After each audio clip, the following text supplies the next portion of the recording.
don't be afraid of failure. I wish that someone had shown me that early in my career, that I didn't and sort of internalize that and tie it to my self-worth. I wish someone told me that failure was okay. It's just part of the process. And resilience is born from, dusting yourself off, getting back up and trying again. And so I wish someone had imparted that wisdom on me years ago. That was something I had to find myself.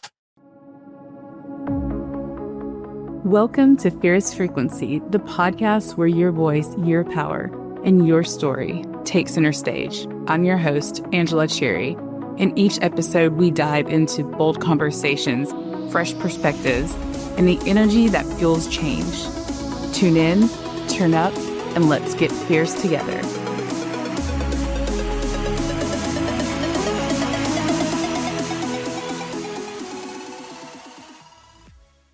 Today, we're diving into leadership that's not just about metrics, but about meaning.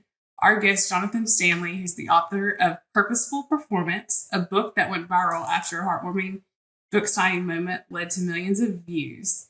Welcome, and thank you for investing time with us today, Jonathan. It's great to be here. How are you, Angela? I am fantastic, and I'm just so happy to have you here and able to dive into some questions that I know everybody wants to know about. That sounds great. I'll give you a little more background for our listeners on Jonathan. Jonathan is a best-selling author, speaker, and purpose strategist, redefining what leadership looks like in the modern workplace, with a career rooted in scaling companies to acquisition, leading global brand strategy, and building cultures of trust. Jonathan brings a rare blend of heart and strategy to every stage. We love that. He's one of today's most compelling voices on purpose-driven leadership, emotional intelligence, and workplace transformation. Jonathan's work has resonated with millions worldwide through his viral TikTok videos. Best-selling book, Purposeful Performance. That one, for some reason, always is a little bit of a tongue twister for me. It is a bit of a tongue twister. So it's not just me. And electrifying keynotes that inspire audiences to lead with heart and build something that matters. So let's get started. I mean, Jonathan, what would you say if you're going to give a core promise of what purposeful performance is in a sentence? What does that look like? Yeah, I wrote the book to bring humanity back to the workforce. That was really the core goal of the book. But more importantly, it's about leading with intention. It's about leading with purpose, knowing your why, and moving towards the aspirational change you want to make in the world. And to fulfill that purpose, to live your values, to make your values mean something so that everyone knows how to act, think, and communicate. I love that. So what convinced you that purpose, not profit, should lead strategy in a workplace? Yeah, I mean, besides my own experience of leading purpose-driven companies, I led my purpose-driven company to acquisition. And I had the opportunity to step onto the executive team of the acquiring company. And they were a product-centric focused organization. They had been product-centric for over 20 years and were very successful at it. But of course, stepping onto the executive team, I wanted to get to the deeper why. And so I spent many weeks trying to influence the executive team to make the shift from product-centric to purpose-driven. And so the CEO got behind me and I was able to take the reins and lead that purpose-driven journey. And it was just an amazing experience. When we started out this process, our internal net promoter score, which measures employee engagement, was sort of a middling 28, meaning people were going to work, but their hearts weren't fully in it. 2 years later, our ENPS score was 60, was world-class. It rivaled companies like Google and Microsoft, and people felt like they belonged. And that's the gift of purpose is belonging and resilience and strength. And when you lead with purpose, when you know your why, you begin to create meaning at work. You can connect the role of each individual to a larger purpose, and our purpose was inclusion. We believe that everyone deserved the same great experience. And that was the driving force behind every decision we made. Excellent. So I know myself, I have encountered in the workplace the cynical ones. So how do you champion the cynics into going towards purpose? Yeah, I mean, there's been a ton of research done on this, right? And we can talk about statistics all day long, but for those cynics, I would say do your research. Purpose-driven companies grow 3 times faster than their counterparts. Their employee engagement is 56% higher. When people feel like they belong, their internal retention rates are increased by more than 75%. Across every single metric, purpose-driven companies win. And the reason they win is because they believe in something bigger than themselves. It's not just about knowing your why. It's about moving towards the difference you want to make, both inside and outside your company. And that becomes the driving force for everything you do.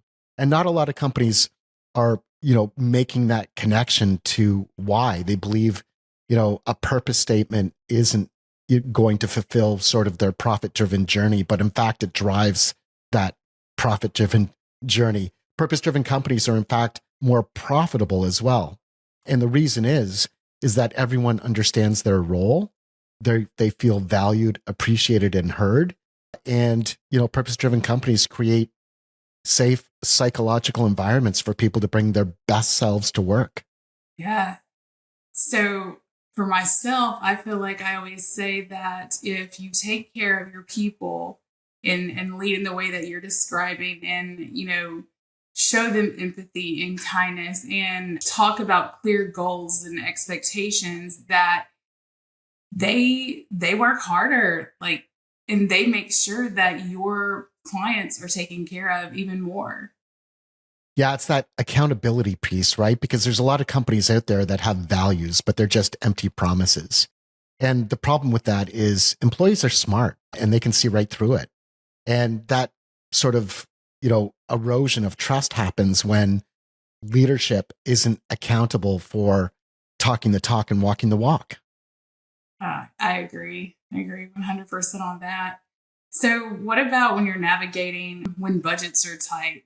Have you found any like conflict come up when the budgets get tighter?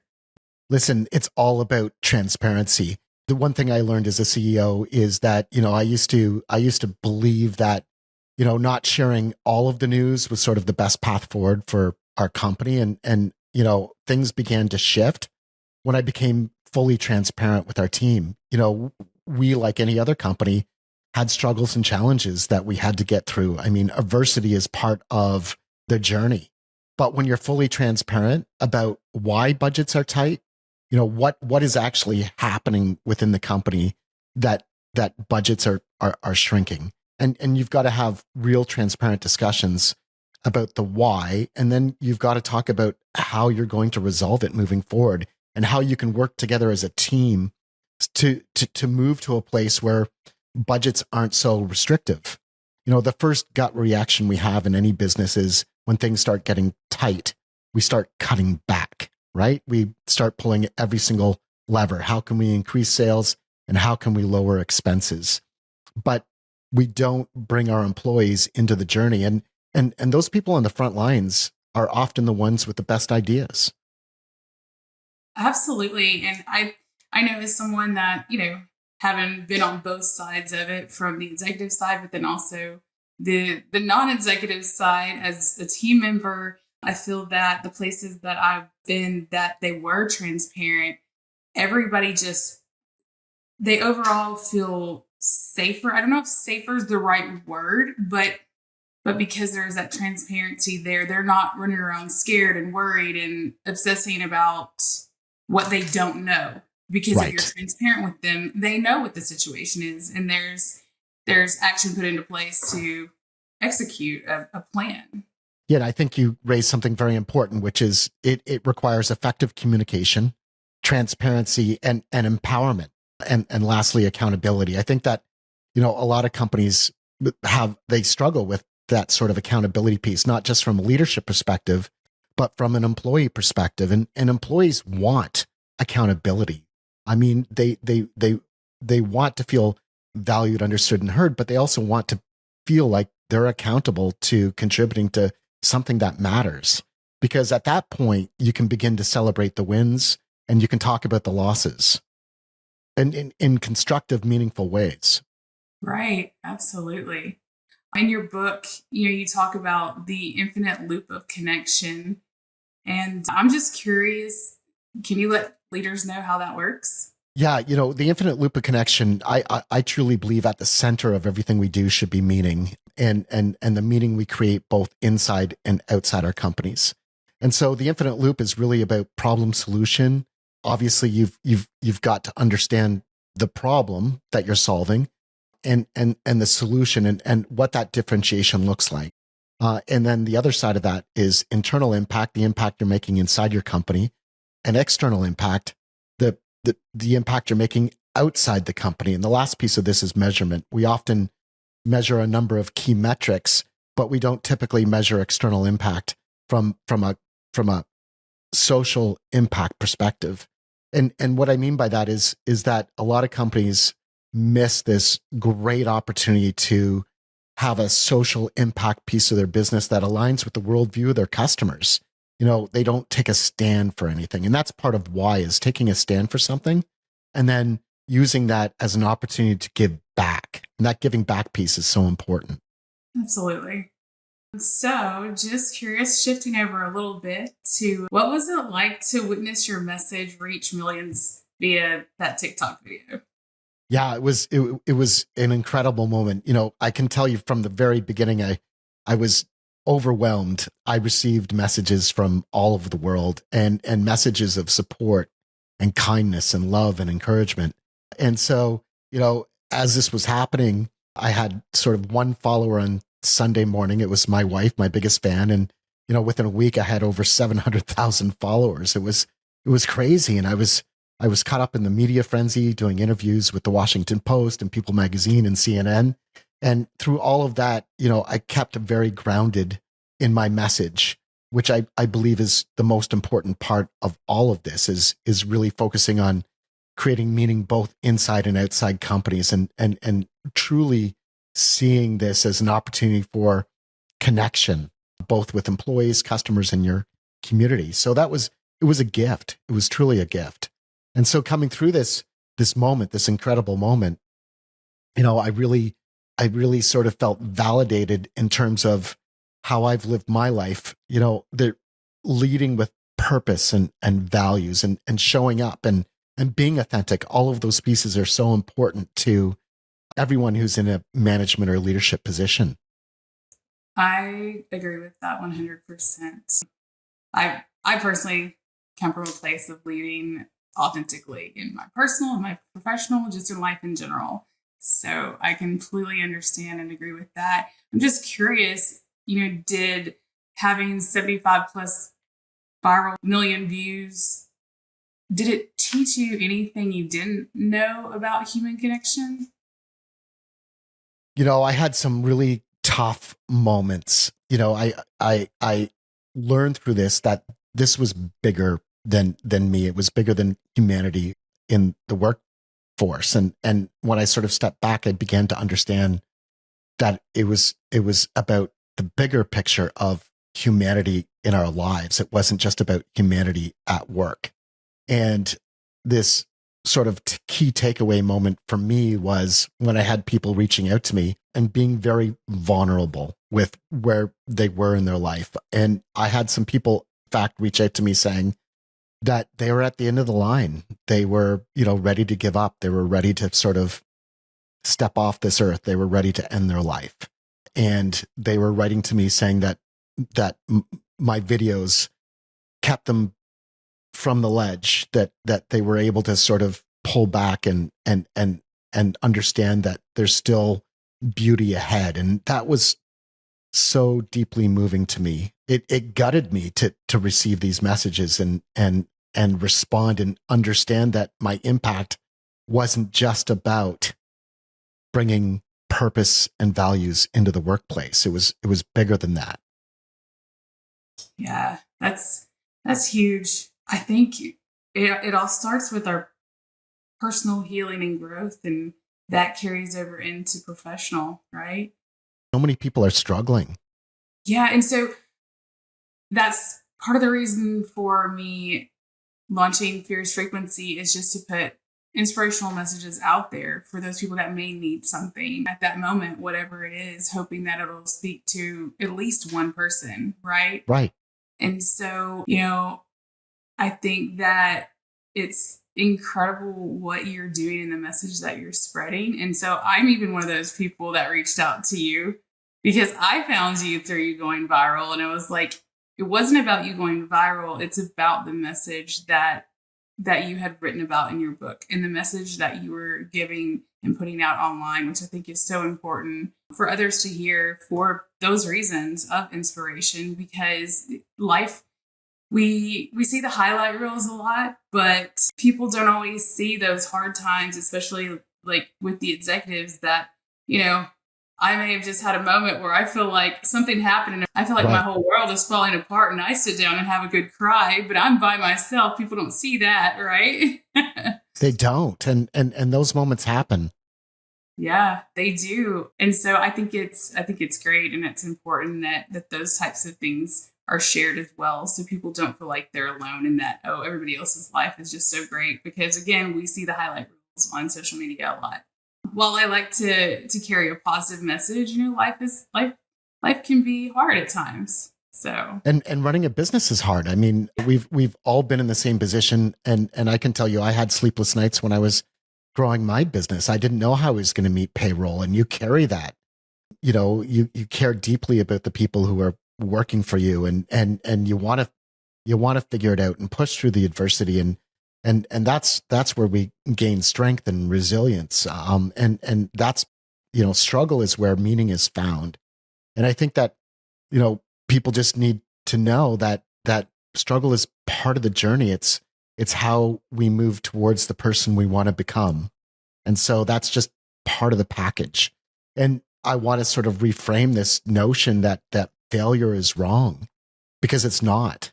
I've failed often. I've made wrong decisions, but I think the most important lesson we can all take from this is that failure is part of the process. And I think we need to start renaming failure, because I believe that failure is about you're not yet. It's not about failing. It's about you're just not yet. And you pick yourself up and you keep going and you keep working towards, what you're aiming for. And that not yet is just part of the journey. You're just not there yet. right. Yeah, I mean, for myself, I usually say, okay, what is this situation trying to teach me? Right. Right. And then figure out what that lesson or lessons are and apply them and make changes so that moving forward, okay, we've worked through that. There's always going to be something that's going to pop up. Like you said, I mean, the most growth happens during those times where you have to be resilient. Absolutely. And these discussions should be happening within teams as well. Every manager and leader should be having these same discussions about exactly what you said, right? Why did we end up here and how can we move forward together? Those are the important discussions. That's where, strength and resilience is formed, especially on teams, not just in leadership. Yeah.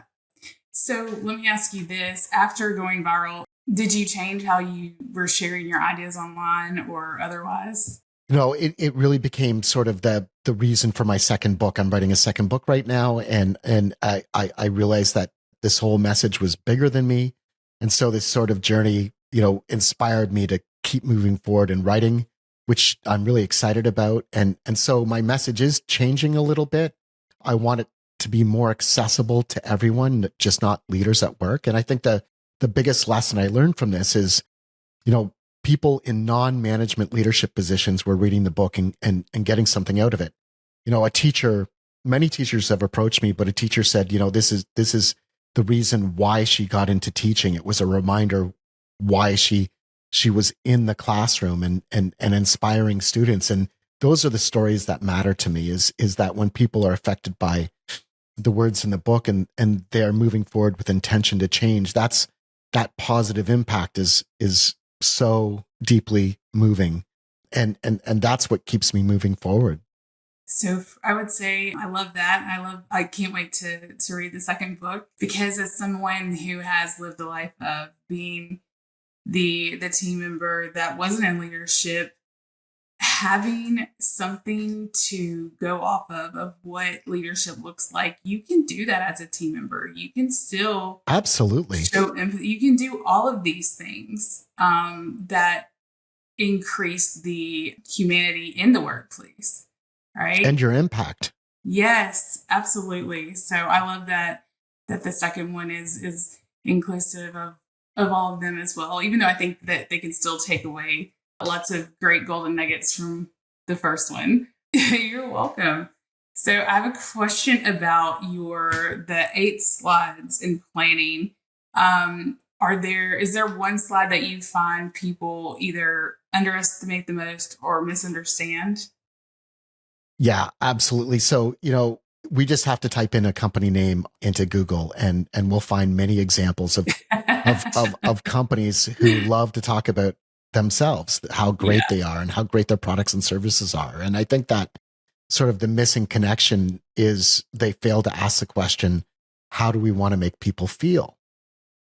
And it's not a question that typically appears in boardrooms. I mean, I sat around the executive table and we're not asking those questions. We're not asking how we want people to feel.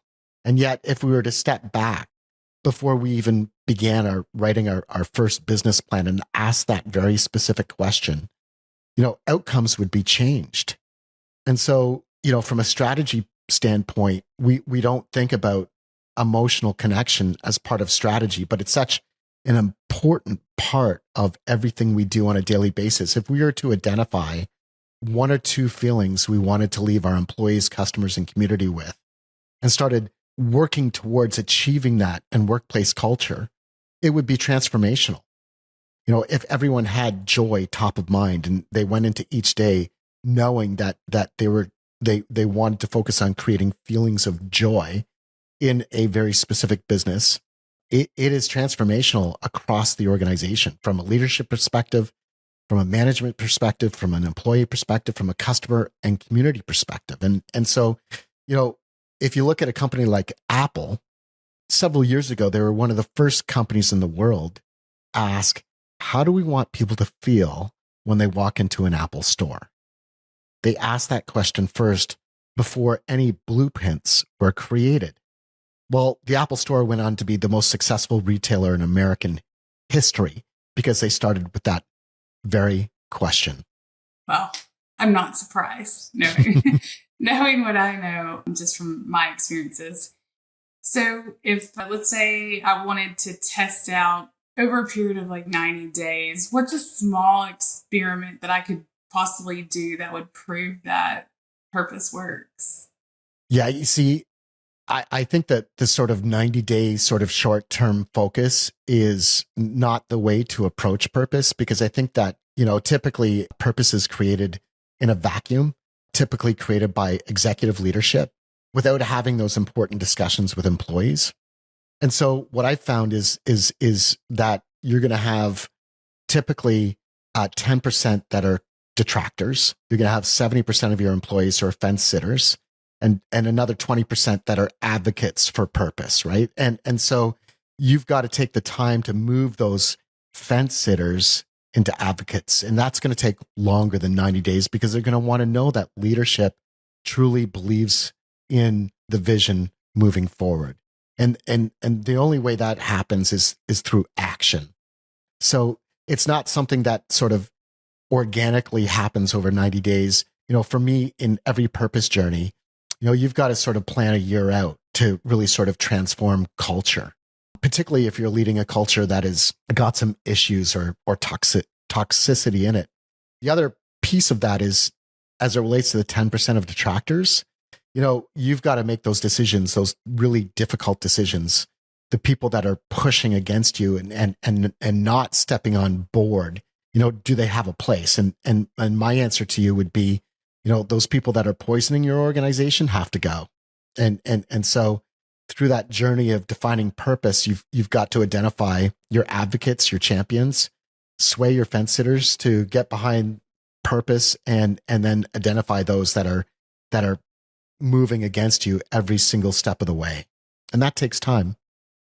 Absolutely. Completely makes sense. So question for you. Do Yeah, you have a book that shaped your leadership? I have several books that shape my leadership, but one of my favorites is The Go-Giver by Bob Berg. Great book. And it's a parable. It's an easy read. And he talks about the 5 laws of stratospheric success. And one of them, is a generosity mindset, which I believe in, I live and have for many years. I believe that when you focus on give over get, beautiful things happen. So it's about shifting your mindset from what can I get from my next promotion, or what can I get from this project, to what I can give. What version of myself can I bring to the table to give my very best, to begin to put the interests of others first before your own. And this amazing thing happens. It's called reciprocity. When you begin giving instead of focusing on getting, when you start impacting others in meaningful ways, it comes back to you. I actually, one company I was at, I had become a top producer very fast. I had done in the first year what it normally takes people 3 years to do. And Amazing. when they were trying to figure out what is she doing, I would have, new hires that wanted to talk to somebody that was doing really well reach out to me. I'd get on calls with them, and I would always be interested to see who would get it and who wouldn't. But a lot of what my strategy was just what you spoke about. So I was building relationships. And when I was building those relationships, I wasn't sitting there going, oh, did they give me anything? What are they going to give me? I went out of my way to go ahead and start making introductions for them. And then eventually the rest just came back around. It's true. And I think that's a great approach, not only to sales, but any position within a company. I mean, when you truly put the interests of others first, that relationship becomes your strongest bond, right? Yeah. It sounds cliche, but it's the whole, you get back what you put out into the world. It's true. You do. Okay. So what is a question you wish more CEOs would ask their teams? Oh, wow. You're really putting me on a spot here. Yeah. I think that, having been around the executive team table, a lot of it is focused on, obviously, quarterly targets, profits, and the question we rarely ask is are we measuring the impact we're having externally? If you're truly living purpose, or you're giving back in some kind of way, are you measuring that? And so I would push on leaders to begin asking the question, are we measuring external impact? And if we don't have any programs for social good, how can we reevaluate the way we can give back to our community or society at large? For example, you can start small. You could give employees 3 days off a year to fully engage in a local community initiative, paid time off to give back to their community. But are you measuring that? How many employees are actually volunteering their time? And are you sharing that back with your community? Did you donate 100 hours of community services this year? Did you donate 200 hours of community service? And as you begin to measure this and establish benchmarks, how do you set internal goals to extend that impact even further? Absolutely. So what would you say your definition of success is today versus what it was 5 or 10 years ago? Yeah, I used to think that success was measured by achievement, and that's really the wrong metric. And I can tell you that, failure is not permanent, and, and either is success. And so you can't sort of tie self-worth to achievement, or the next thing that you've sort of achieved in the new bar that you've set. How you measure success and happiness is by the influence and impact you make on others. That's where success truly lives. And that's where meaning lives. And I think the most gratifying parts of my career were helping others grow and become the best versions of themselves. And one of my proudest moments was taking a director level marketer and mentoring her into an executive leadership role over 2 years, which was sort of a fast track to executive leadership. But just seeing her success and allowing her to surpass me on every level of leadership was amazing. It was amazing. And that's where the meaning lives. I love that. I feel like a lot of times people they get scared or defensive. I'm trying to think of the word, but instead of embracing the fact that, oh my gosh, look at this person's potential. Let me Right. mentor them. And I love the fact that they're surpassing where I'm at, because I mean, how beautiful is that Exactly. to make that And we impact? shouldn't be afraid of that. We should No, celebrate it. no, I agree completely. Okay. What's your best piece of advice and the worst piece of advice that you've ever received? Well, I would say that the best piece of advice I ever received is don't be afraid of failure. And I know we talked about this earlier, but I wish that someone had shown me that early in my career, that I didn't and sort of internalize that and tie it to my self-worth. I wish someone told me that failure was okay. It's just part of the process, and that, resilience is born from, dusting yourself off, getting back up and trying again. And so I wish someone had imparted that wisdom on me years ago. That was something I had to find myself. And I can tell you, I wouldn't say the worst piece of advice, but I've had this experience over and over and over again. And it's about this sort of profit first mindset. I believe it's an important metric, but it's a short-sighted metric. I think that, the way you grow a business is not to be profit driven, but to be meaning driven, to make an impact that's bigger than yourself. And I think so many entrepreneurs lose sight of the fact that their business is more than just about making money. It's not fulfilling or rewarding at the end of the day. There's no legacy you leave for, the number of zeros you have in your bank account. The legacy is formed by the meaningful difference you make in people's lives. Absolutely. So I know you talked about your second book that you're working on, but looking ahead, what else is beyond the second book for you? Any other new projects, speaking tours, community initiatives? Yeah, I'm doing two things right now. Number one is I've got a number of speaking engagements through September, October, and November, which I'm really excited about. And right now I'm actually wearing pink high heels to run a 100-meter dash to raise money for breast cancer. So I'm excited about that as well. Please tell me somebody's videoing this. There's going to be absolute video of me probably running, at least trying to run in high heels and falling on my face. So one more thing from you. What's one change you hope that readers walk away with after finishing Purposeful Performance? That tongue twister again. Yeah, intention is so important. From a purpose and values perspective, how can you turn that towards intentional leadership so that when you show up each day, it's not just about hitting the quarterly target. It's about how can I move forward to help the company fulfill its purpose? How can I demonstrate our core values? One of the things I did in a leadership role was I implemented a gratitude platform that allowed, employees across the company to share their gratitude for a core value lived by a colleague or even cross-functionally. And it was amazing to watch the exchange of gratitude on a daily basis. It was truly a point of inspiration for everyone because it was happening cross-functionally every single day, where people were calling out another employee for living a value and sharing their gratitude for it. It was really cool. Yeah.